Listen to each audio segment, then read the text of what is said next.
How one mechanic's unapproved cooling hack made the P-51 Mustang invincible at altitudes. The sky above Europe in the winter of 1943 was a vast frozen battlefield. Jagged clouds sliced through the cold air, and at 25,000 feet, every breath burned like fire in the lungs. Below, the ground stretched endless and gray, dotted with factories and rail lines humming with the machinery of war. Amid this frozen expanse, a lone P-51 Mustang cut through the thin air, its engines straining, radiators choked, and coolant threatening to boil. Every pilot knew the danger. Lose engine control here, and the icy heavens became a tomb. Yet something was different about this particular Mustang. It glided with a grace and speed that seemed impossible, as though the laws of physics had bent to favor it. Its secret was not in new engines, superior metal, or advanced blueprints. It was in the quiet hands of a mechanic, working in the shadows, defying protocol, and bending rules to save lives.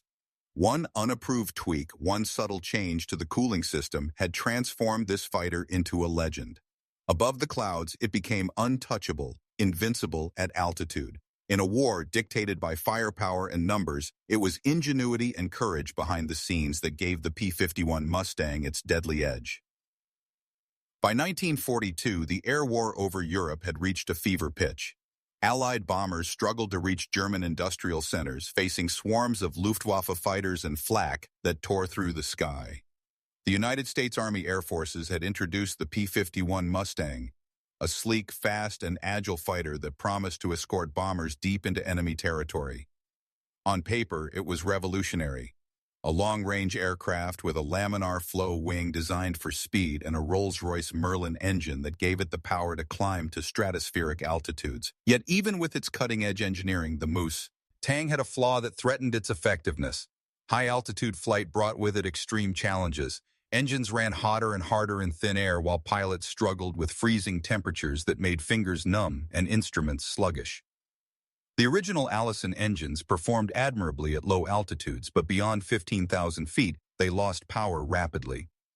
Rolls-Royce had redesigned the Mustang with a Merlin engine to address this problem, yet the cooling system remained a delicate compromise. Radiators had to be small enough to reduce drag, yet large enough to prevent overheating. Every sortie tested these limits, and every pilot feared that an engine failure at 25,000 feet could mean certain death.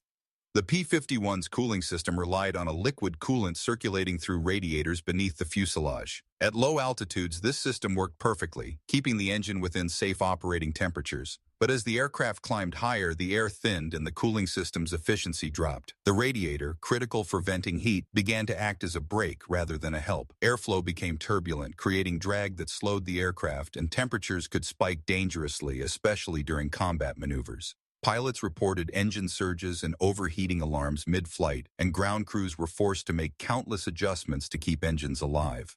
Yet in the midst of this technological tension, ingenuity was quietly brewing.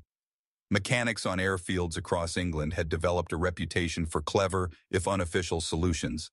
They were the invisible heroes of the war, hands stained with oil, faces shadowed by grease and exhaustion. They repaired engines under freezing rain, cannibalized parts from damaged aircraft, and improvised solutions that sometimes defied engineering logic. Their work was essential. Without them, planes stayed grounded and missions failed. It was in this environment, among the frozen hangars of an English base, that one mechanic noticed a subtle pattern. He observed the radiators on the Mustang, their familiar hum and vibration, and realized that something about the system could be improved. Pilots complained that at high altitude the aircraft slowed more than it should even when throttled up, and that overheating threatened long-range missions. The engineer within him wondered if the very radiators designed to protect the engine were actually holding the Mustang back. The stakes could not have been higher. Strategic bombing required precise timing, formation flying, and long-range escort. Any engine failure meant the loss of not just the pilot, but also the entire bomber wing that depended on fighter cover. Aircraft were expensive, but lives were priceless, and the war demanded solutions beyond the standard blueprints. Innovation had to come from those willing to act boldly, even when it meant bending rules. Meanwhile, the Luftwaffe was evolving. German fighters, agile and powerful, were adapting to Allied tactics. The Mustang needed every advantage to survive encounters with Messerschmitts and Focke-Wulfs at altitude. The difference between life and death often came down to speed, climb rate, and maneuverability, all factors affected by the radiator's performance. Every inefficiency in the cooling system was a liability, a chink in the armor that enemy pilots could exploit. Mechanics and pilots were desperate for an edge. Manuals were precise and strict. Modifications without approval were punishable, sometimes severely. But the airfields buzzed with quiet rebellion. Crews tinkered after hours, swapping components, adjusting angles, and experimenting with airflow. They were motivated not by glory or recognition, but by the human imperative to keep aircraft flying and men alive. The P-51 Mustang, already a masterpiece of aeronautical engineering, was a canvas for this ingenuity. Its laminar flow wing reduced drag, its Merlin engine delivered unprecedented power, but the cooling system remained a hidden bottleneck. Understanding how to optimize airflow through the radiator could mean the difference between a Mustang that climbed sluggishly and one that became nearly untouchable at high altitude. The concept was known in engineering circles as the Meredith effect, a principle discovered decades earlier in which the heated air exiting a radiator could generate thrust if properly managed. Yet translating theory into practice under wartime conditions required someone willing to experiment, to risk reprimand, and to trust instinct over protocol.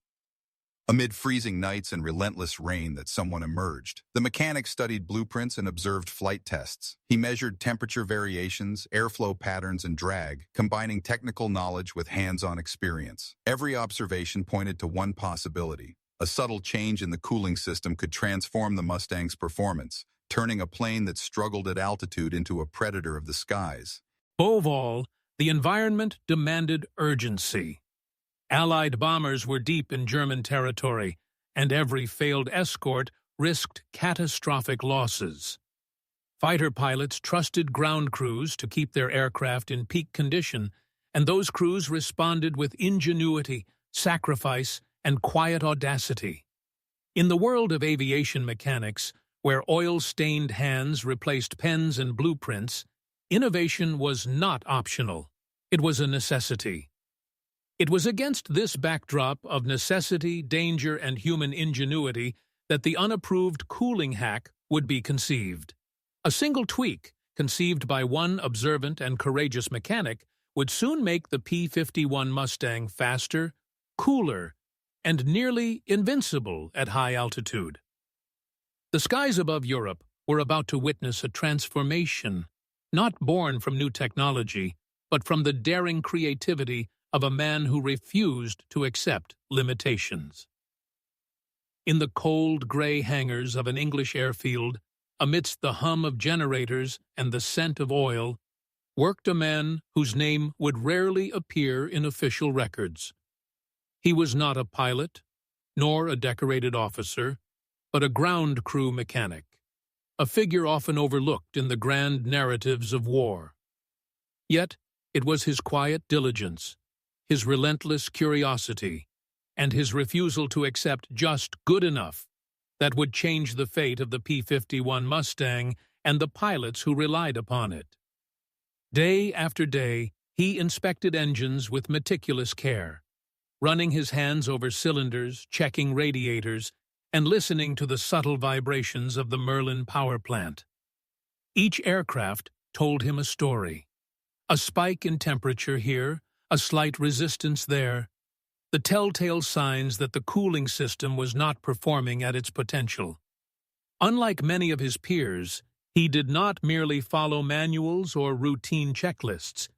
He observed patterns, questioned assumptions, and tested his theories in quiet moments when the airfield was empty and the pilots were in briefing rooms. He was a man who had learned to trust his instincts, honed over years of hands-on work.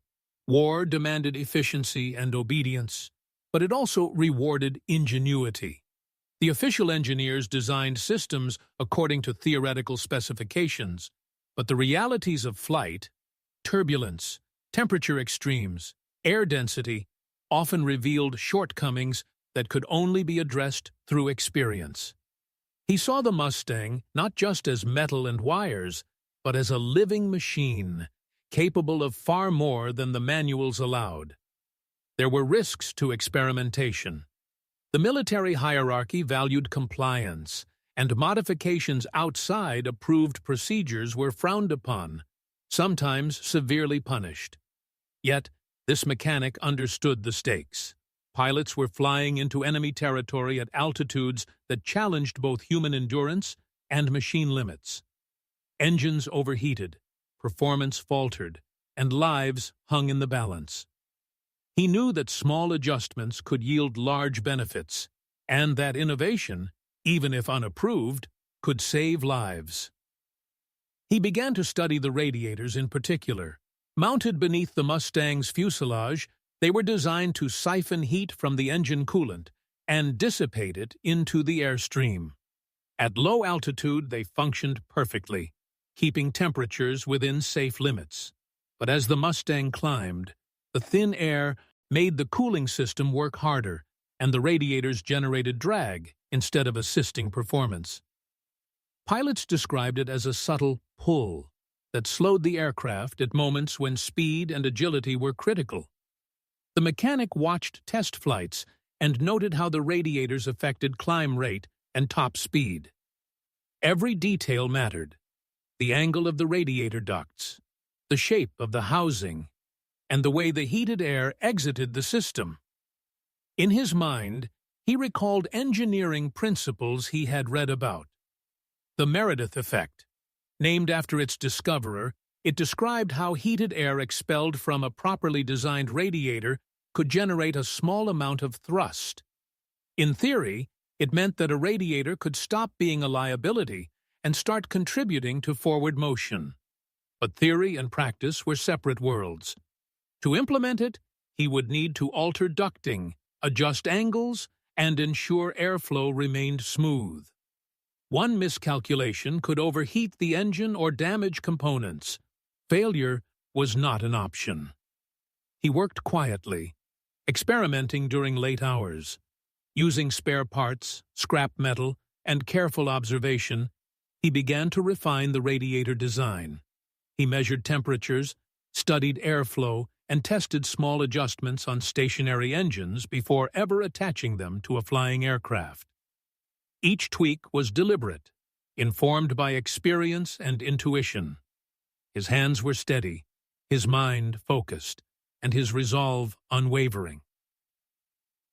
Beyond technical skill, he possessed a deep empathy for the pilots who flew the Mustangs. He knew their fears, their reliance on the machines he maintained, and the unforgiving nature of the skies over Europe. He imagined them banking sharply to avoid enemy fire, engines screaming, climbing to dizzying altitudes, and he knew that any failure on his part could be catastrophic. This human dimension drove his innovation as much as engineering insight. Word of his careful work spread quietly among the airfield staff. Pilots began to notice subtle improvements in performance, though they could not attribute it to official upgrades. The mechanic remained humble, invisible in the official records, motivated not by recognition, but by the knowledge that his work might tip the scales in the air war. He embodied the unsung heroism of the ground crews, a combination of skill, creativity, and courage, operating in the shadows yet influencing the outcome of missions thousands of feet above. When he finally completed his design adjustments, he did not announce them. The modification was unapproved, undocumented, and potentially dangerous if implemented incorrectly. Yet he believed in his work. He had tested, measured, and refined. He had considered every variable: engine temperature, airflow, structural integrity, and the risks of high-altitude flight.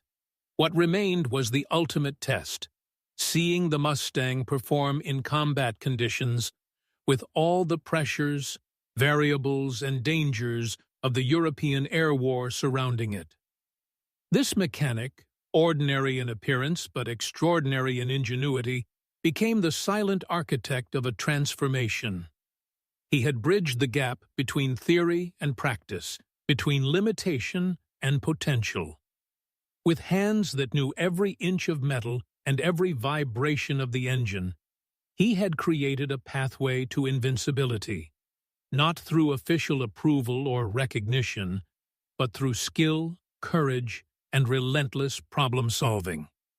The P-51 Mustang, already a marvel of engineering, was about to reach a level of performance that would astonish pilots, intimidate enemies, and redefine what was possible in high-altitude air combat. Flying a P-51 Mustang at 25,000 feet was no ordinary experience. The sky was thinner, colder, and more unforgiving than anything pilots faced at lower altitudes. Engines struggled to maintain power, instruments froze, and every maneuver became a test of both man and machine. The Mustang, despite its advanced Merlin engine, faced a critical vulnerability. Its cooling system, designed to protect the engine, was now a limiting factor. Radiators, essential for dispersing heat, were inadvertently creating drag that slowed the aircraft at the precise moments when speed and agility were crucial. At high altitudes, the density of the air drops sharply, which means less oxygen for the engine to burn fuel efficiently. The Merlin engine, designed for power and responsiveness, required a delicate balance of airflow and coolant to operate safely. Yet, as the aircraft climbed higher, the cooling system could no longer maintain this balance. Engine temperatures would spike during extended climbs or during combat maneuvers.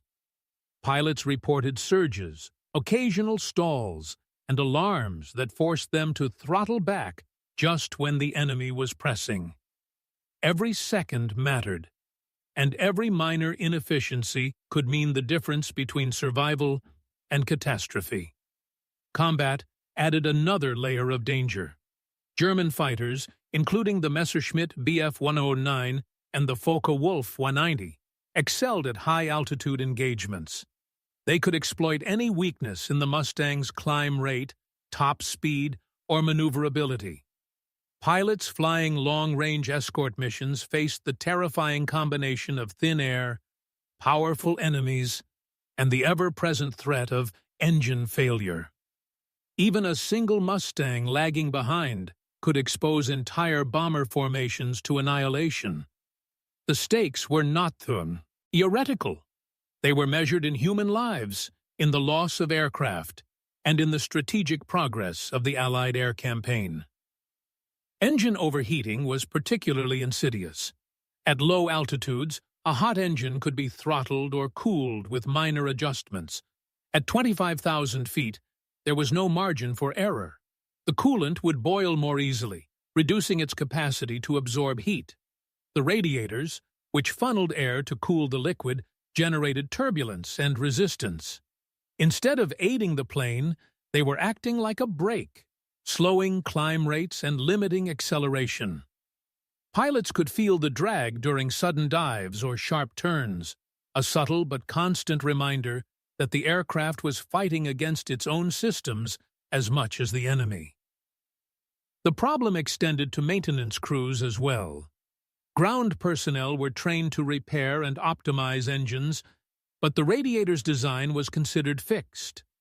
Manuals dictated standard procedures, and any deviation risked reprimand or worse. Mechanics could clean, inspect, and replace parts, but the fundamental inefficiency at altitude remained. Aircraft were grounded more often than necessary, waiting for inspections or minor repairs that did little to address the underlying problem. This created frustration among both pilots and mechanics, and it underscored the need for an innovative solution. Pilots experienced the consequences firsthand. In one engagement, a Mustang climbing to intercept enemy aircraft began to overheat. The pilot felt the engine's responsiveness lag, the gauges spiking as temperatures rose. He throttled back slightly, losing precious seconds. The enemy plane, sensing the Mustang's diminished climb rate, maneuvered aggressively. What should have been a clean interception turned into a tense contest, and only skill and luck allowed the pilot to engage successfully. These incidents were not isolated. They were recurring challenges that threatened missions and morale. The cooling problem also affected strategic planning. Mission briefings took into account altitude limitations, climb rates, and engine performance. Pilots were instructed to manage throttle carefully, avoid extended climbs, and limit high-speed maneuvers, advice that constrained combat effectiveness. Commanders understood that even the best aircraft could fail under the stress of long-range operations if the engines were not properly cooled. Allied strategies had to compensate for this vulnerability, sending additional fighters, adjusting formation patterns, and sometimes aborting missions to avoid unnecessary losses. The inefficiency of the cooling system created a subtle but deadly vulnerability. In combat, every fraction of a second mattered, and every limitation was a liability. Pilots needed the Mustang to perform flawlessly at all altitudes, but the existing design left gaps that the enemy could exploit. The aircraft's potential was curtailed, and ground crews could see the consequences but were bound by regulations that limited intervention. This was the environment in which the mechanic worked. He understood the problem not as a theoretical issue but as a tangible threat to lives and mission success. Every test flight, every pilot report, and every engine reading reinforced the urgency. The cooling system had to be improved. It was not just about efficiency. It was about survival, about giving pilots the edge they needed to succeed in a war where every advantage counted. The problem also had an emotional weight. Mechanics knew the faces of the young pilots who climbed into these aircraft, often barely out of their teens, trusting the machines and the crews who maintained them. The stakes were personal. Each failure or delay could cost a life, and each success could save hundreds. This was not abstract engineering. It was human responsibility. In technical terms, the challenge was clear: how to maintain engine temperatures within safe limits while reducing drag and improving performance at high altitude. The solution had to account for airflow dynamics, heat transfer, and the peculiarities of the Merlin engine.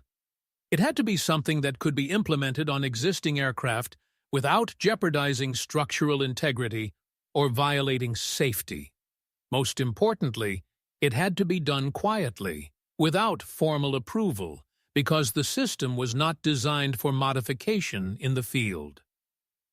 The problem was formidable, complex, and urgent. Yet, within its complexity, lay an opportunity. The same radiators that caused drag and limited performance could, if manipulated correctly, contribute to thrust through the Meredith effect. This theoretical principle had existed for decades, but its practical implementation under combat conditions required courage, skill, and ingenuity. It would take a mechanic willing to think beyond manuals, willing to act decisively, and willing to take responsibility for the lives of pilots and the effectiveness of the air campaign. The high-altitude problem of the P-51 Mustang was more than an engineering challenge. It was a crucible for innovation. It demanded a solution that combined technical expertise with human insight, daring with precision, and creativity with discipline. Only someone willing to navigate these constraints and to risk punishment for breaking the rules could transform this aircraft from a remarkable fighter into an invincible predator of the skies. The solution began quietly, in the shadowed hangar, where the mechanic spent long nights observing, measuring, and tinkering. He understood the problem. The P-51 Mustang's radiator, essential for keeping the Merlin engine cool, was also creating drag that hampered high-altitude performance. He recalled reading about the Meredith effect, a principle discovered decades earlier, which proposed that heated air exiting a properly designed radiator duct could generate thrust instead of resistance. In theory, the radiator could cease to be a liability and instead contribute to forward motion. The challenge was translating theory into practice, without the benefit of official approval or extensive testing. He began by studying the airflow through the radiator. Air entered the system at high speed, cooled the engine coolant, and then exited. At low altitudes, this process worked well, but at 25,000 feet, the air was thinner, slower, and less effective at removing heat. The exit ducts caused turbulence, creating drag that slowed the aircraft. His goal was simple in concept, but difficult in execution. Smooth the airflow, control the expansion of hot air, and channel it in a way that added forward thrust. Using scrap metal, spare ducts, and carefully measured adjustments, he reconfigured the radiator housing. He widened and contoured the exit ducts to reduce turbulence and align the flow with the airstream. Every angle, every curve, was calculated to harness the energy of the heated air. He experimented with small prototypes on the ground, running engines at various speeds while monitoring temperatures and airflow patterns. Each trial informed a new adjustment. Each failure was meticulously analyzed. The work was painstaking, requiring both patience and precision. The mechanic faced more than technical challenges. The modification was unapproved. If discovered, he could face disciplinary action. Yet, he understood the risk and accepted it.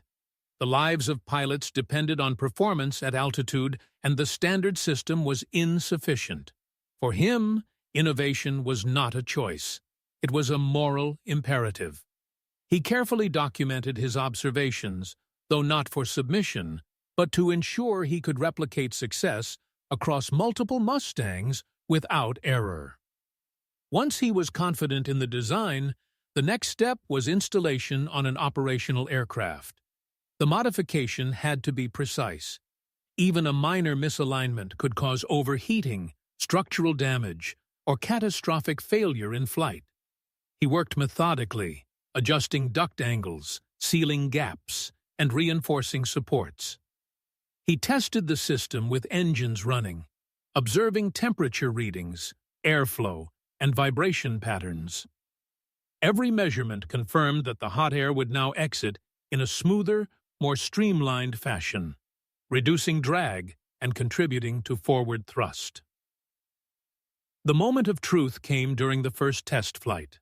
A pilot, briefed only in general terms and unaware of the full scope, climbed into the cockpit. The mechanic watched anxiously from the hangar, aware that this flight would validate months of labor. The Mustang roared down the runway, lifted into the thin winter sky, and began its climb. At first, the difference was subtle. A smoother acceleration, a quieter engine hum, but soon it became undeniable. The aircraft climbed faster, responded more sharply to controls, and maintained engine temperatures within safe limits, even at extreme altitude. The modification had worked. Pilots immediately noticed the improvement. The Mustang no longer struggled against its own cooling system. It cut through the thin air with unprecedented efficiency. Turns were tighter, climbs were faster, and the aircraft felt lighter, more responsive. The Merlin engine, now properly cooled and aided by the smooth exit airflow, operated at peak efficiency. Every pilot who flew the modified Mustang reported the same thing. It was like flying a different plane entirely. The psychological impact was as significant as the technical improvement. Pilots, previously anxious about engine surges at high altitude, gained confidence. They could focus on combat tactics instead of worrying about whether the aircraft would survive the climb. The Mustang became a predator, able to engage enemy fighters with speed, altitude, and agility previously unattainable. The unapproved hack had transformed vulnerability into invincibility. News of the modification spread quietly among the airfield staff. Mechanics took note, sharing techniques and observations without involving command. Pilots who experienced the improved performance praised the aircraft, often without knowing the exact reason for its superiority. The mechanic remained anonymous in official records, yet his work was visible in every Mustang that soared above the clouds with new speed and power. Technically, the hack worked because it optimized the Meredith effect in a practical, field-ready form. The heated air, instead of creating turbulence, exited the radiator duct in a controlled, accelerated stream. This stream generated measurable forward thrust, reducing drag and assisting propulsion. Combined with the engine, this power, the Mustang's climb rate and top speed increased, particularly at altitudes where the thin air had previously limited performance. Engine temperatures remained stable, preventing overheating and extending operational range. In essence, a single subtle modification had unlocked the aircraft's full potential. The risks of the hack were real.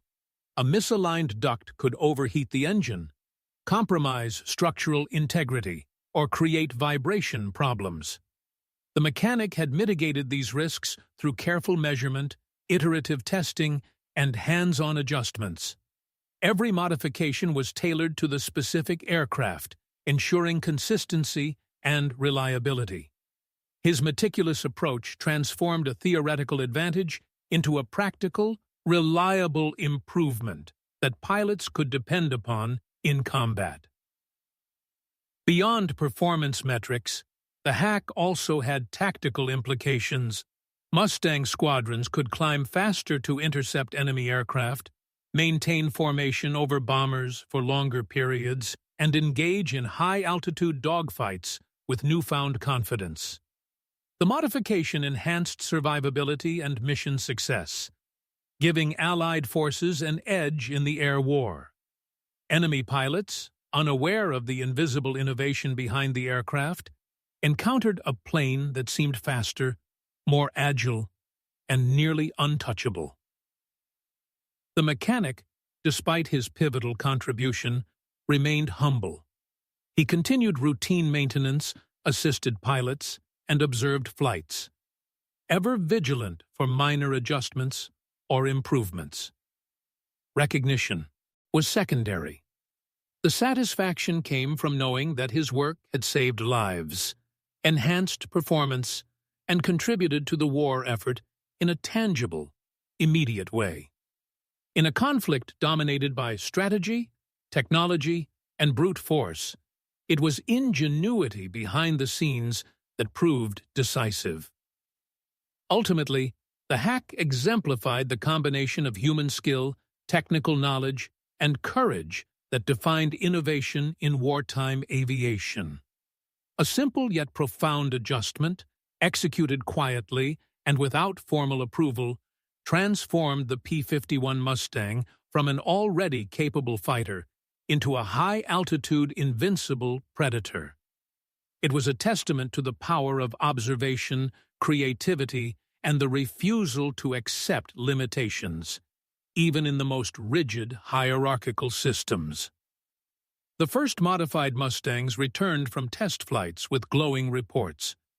Engines ran cooler, climb rates improved dramatically, and drag was noticeably reduced.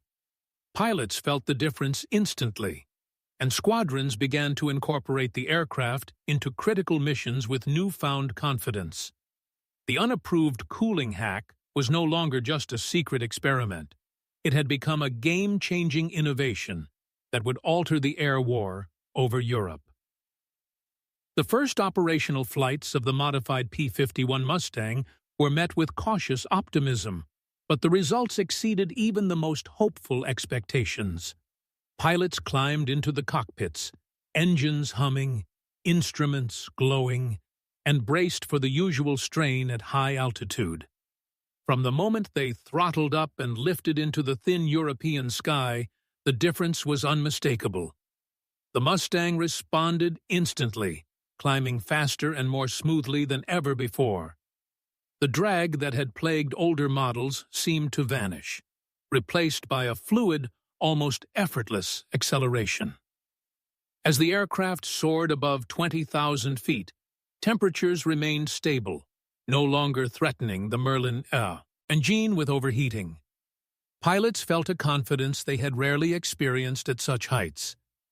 The Mustang could now sustain long climbs without hesitation, maintain tight formation over bombers, and engage enemy fighters with a performance edge previously unattainable. Every maneuver felt lighter, sharper, and more precise. The unapproved hack had not only solved a technical problem, it had transformed the relationship between man and machine. Mission planners began to notice subtle but significant improvements in operational efficiency. Escorts that had struggled to reach distant targets now arrived with speed to spare. Bomber formations were better protected, reducing casualties and boosting morale.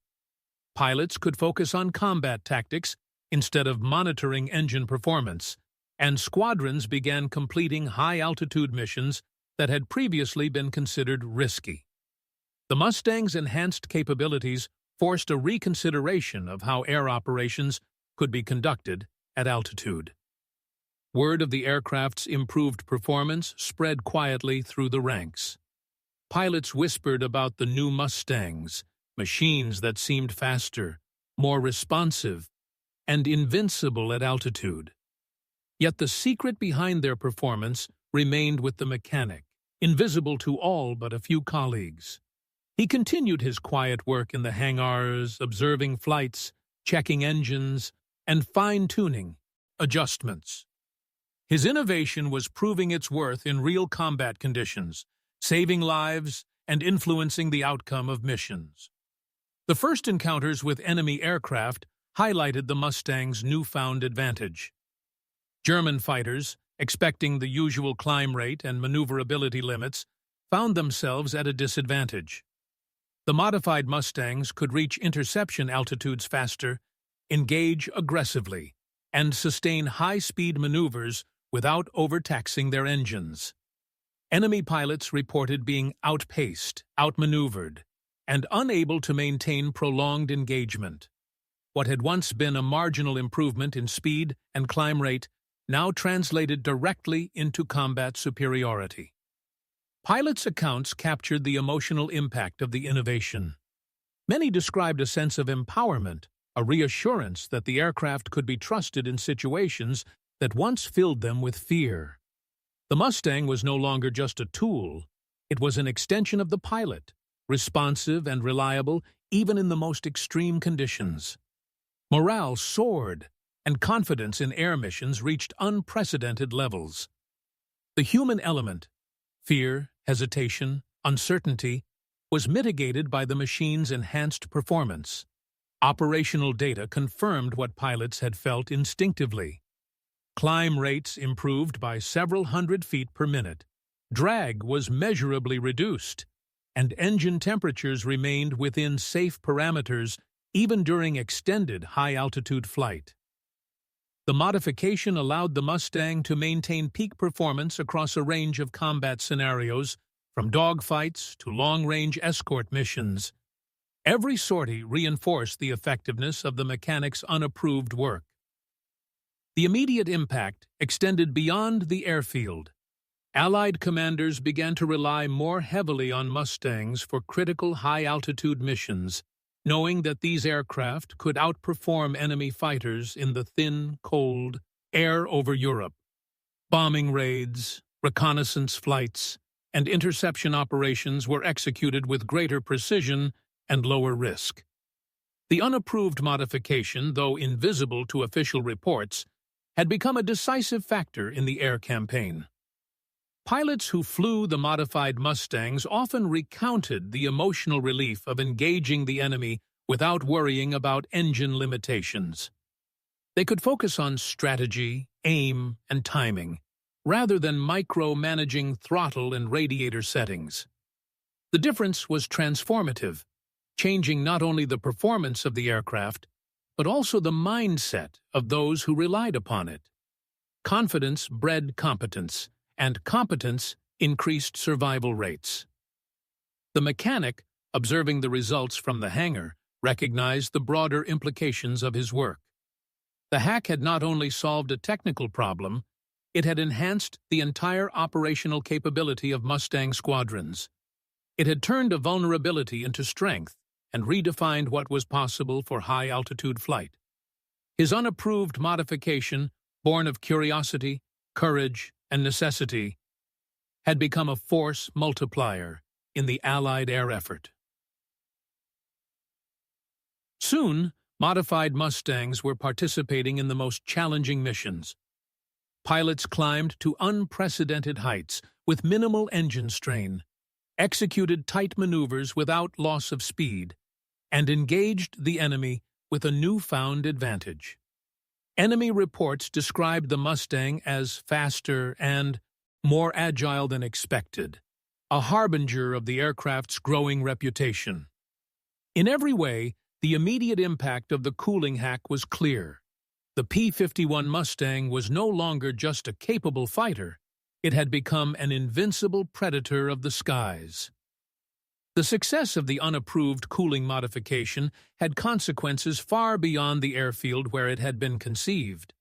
Pilots flew missions with newfound confidence, engineers and mechanics recognized the value of ingenuity, and the P-51 Mustang's reputation soared to legendary status.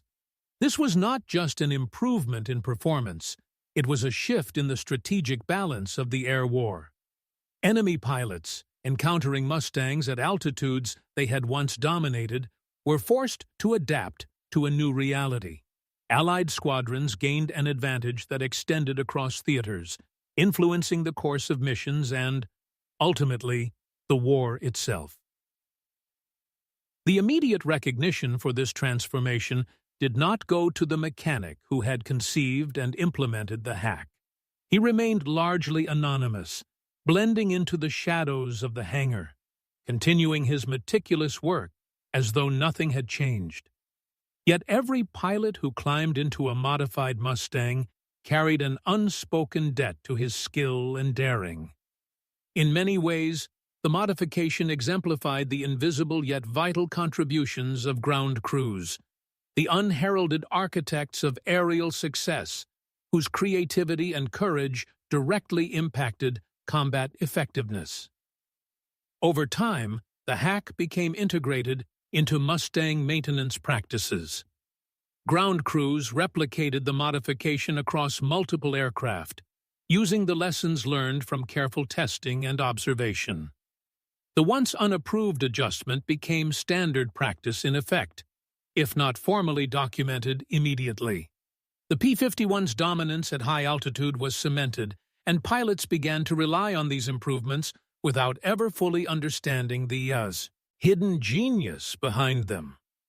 They simply knew the aircraft could be trusted to climb, maneuver, and sustain performance where others faltered. Strategically, the enhanced Mustangs allowed Allied forces to extend the reach of long-range bombing missions. With reliable escorts capable of sustaining high-altitude flight, bomber formations could penetrate deeper into enemy territory with reduced losses. The ability to maintain formation and respond swiftly to Luftwaffe attacks became a critical factor in Allied air campaigns. The cooling hack, though subtle in execution, had magnified the operational capabilities of the entire Air Force. The modification also inspired a culture of innovation and problem-solving among mechanics and engineers. Observing the tangible results of one man's ingenuity encouraged others to look for practical solutions to technical problems, even in the absence of formal authorization. It reinforced the idea that knowledge, creativity, and courage could directly influence the outcomes of war. In many ways, this spirit of innovation became a defining characteristic of Allied air operations, allowing teams to overcome obstacles that were not accounted for in manuals or blueprints. The P-51 Mustang itself became an icon of aerial supremacy. Enemy reports consistently described the aircraft as fast, agile, and seemingly untouchable at high altitudes. What had once been a limitation, a radiator that caused drag and slowed climbs, was transformed into an advantage that contributed to The aircraft's lethal efficiency. Pilots and commanders alike celebrated the Mustang's performance, even as the individual responsible for the modification remained uncredited publicly. The legend of the Mustang grew, fueled by both its engineering excellence and the quiet ingenuity that enhanced it. Historians later analyzed the impact of the cooling hack, recognizing it as a turning point in the operational capabilities of the P-51. By optimizing the Meredith effect in practical terms, the modification improved climb rates, reduced drag, stabilized engine temperatures, and increased pilot confidence. It exemplified the fusion of human ingenuity with machine capability, a principle that would resonate through the history of aviation innovation. Scholars credited the unapproved modification with not just technical success, but also with demonstrating the crucial role of adaptive problem-solving in wartime. For pilots, the enhanced Mustangs were more than machines. They were symbols of reliability and hope. They could ascend to meet enemy fighters with the assurance that their aircraft would respond, that engines would not fail, and that the radiators would not betray them at the worst possible moment. This reliability reshaped tactics, allowing pilots to adopt more aggressive strategies, engage at higher altitudes, and exploit advantages that had previously been unattainable. The cooling hack had effectively expanded the operational envelope of the P-51, creating opportunities that altered the dynamics of aerial combat. The legacy of the mechanic's work extended beyond World War II.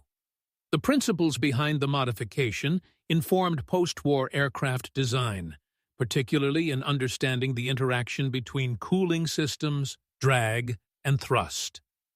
Aerodynamicists and engineers studied the success of the practical implementation, recognizing the importance of hands-on innovation and in translating theoretical principles into real-world performance gains. The cooling hack, though born out of necessity, became a case study in how creative problem-solving could yield measurable strategic advantages. On a human level, the story underscored the impact that one individual could have on the broader war effort. The mechanic's willingness to experiment, to take responsibility for an unapproved adjustment, and to trust his judgment in high-stakes circumstances exemplified courage in its quietest form. His work saved countless lives, enhanced the effectiveness of bomber missions, and gave Allied pilots a decisive edge in the skies over Europe. Though history often records the deeds of generals and fighter aces, the legacy of the mechanic reminds us that innovation frequently emerges from those working behind the scenes. The aftermath of the hack also highlighted the interplay between risk and reward in wartime innovation. Acting without formal authorization carried potential consequences, yet the benefits proved immeasurable. By carefully balancing technical knowledge, practical experience, and courage, the mechanic transformed a vulnerability into an advantage, demonstrating that effective solutions sometimes require defiance of convention. His work became a testament to the value of initiative, observation, and ingenuity in situations where rigid adherence to procedure might have perpetuated failure. In retrospect, the unapproved cooling hack stands as a symbol of the silent, transformative contributions that shaped World War II. It reminds us that behind every iconic aircraft, every successful mission, and every strategic victory, there are individuals whose creativity and courage quietly influence outcomes. The P-51 Mustang, already an engineering marvel, achieved legendary status through the combination of design excellence and human ingenuity. Its dominance at high altitude, once limited by a single system, was forever changed by the hands and mind of a mechanic who refused to accept limitations. The legacy is multifaceted: technical, tactical, and human. Technically, the aircraft gained enhanced performance and reliability. Tactically, Squadrons could operate more effectively at high altitudes, altering the air war's dynamics. Humanly, it exemplified courage, innovation, and the profound impact that one determined individual can have in extraordinary circumstances. The P-51 Mustang's invincibility at altitude became a testament not only to aeronautical engineering, but also to the ingenuity and determination of those who worked behind the scenes, ensuring that both machine and pilot could meet the challenges of war with confidence and precision.